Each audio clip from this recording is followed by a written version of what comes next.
அனைவருக்கும் வணக்கம். இந்த நாள் இனிய நாளாக அமைய வாழ்த்துக்கள். எழுப்பு ஜோதிட ஆசிரியர் டாக்டர் சாந்தி தேவி ராஜேஷ்குமார். தமிழ் புத்தாண்டு பலன்கள்ல மிதுனத்திற்கு எப்படி இருக்க போதுங்க?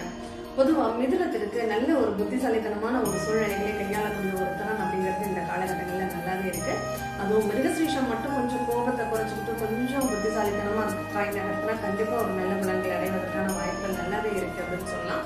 திருவாதிரை நட்சத்திரத்திற்கு ஒரு 80% நற்பலன்களை சந்திக்கக்கூடிய ஒரு வாய்ப்பு இருந்தாலும் அது குரு பயிற்சிக்கு அப்புறமே உங்களுக்கு நல்ல சாதகமான ஒரு சூழ்நிலைகளை தரும் அப்படிங்கிற ஒரு அமைப்பும் இருக்கு. அதே போல புனர்பூச நட்சத்திரமும் பார்க்கும்போது ஒரு நல்ல ஒரு நன்மைகளை பெறக்கூடிய ஒரு வாய்ப்புகள் இந்த காலகட்டங்கள்ல நல்லாவே இருக்கு. அதை பயன்படுத்திக்கோங்க. பொதுவாகவே இந்த மிதுனத்தை பொறுத்தளவுல நீங்க வேலை சார்ந்த நிகழ்வுகள்ல மட்டும் கொஞ்சம் பிரச்சனைகளை சந்திக்கக்கூடிய ஒரு வாய்ப்புகள் இருக்கும். சொந்தமா தொழில் செய்றீங்கன்னா கொஞ்சம் ரொம்ப நிதானமா பொறுமையா செயல்படுவது நல்லது.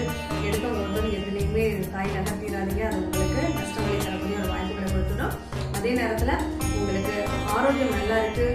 ஏழாம் மனைவி சார்ந்த நிகழ்வுகள் நல்லா இருக்கும். நண்பர்கள் சார்ந்த நிகழ்வுகள் நல்லா இருக்கு. வெளிநாடு சம்பந்தப்பட்ட நிகழ்வுகள்ல மட்டும் கொஞ்சம் தடுமாற்றங்கள் ஏற்படக்கூடிய வாய்ப்புகள் இருக்கு.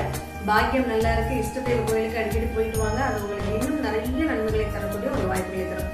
பெருமாள் வழிபாடு உங்களுக்கு ஒரு உயர்வை தரக்கூடிய ஒரு அமைப்பு அப்படிங்கிறது ரொம்ப சிறப்பாக இருக்கு. மறக்காம புதன்கிழமை ஏதாவது ஒரு பெருமாள் கோயிலுக்கு போயிட்டு வாங்க.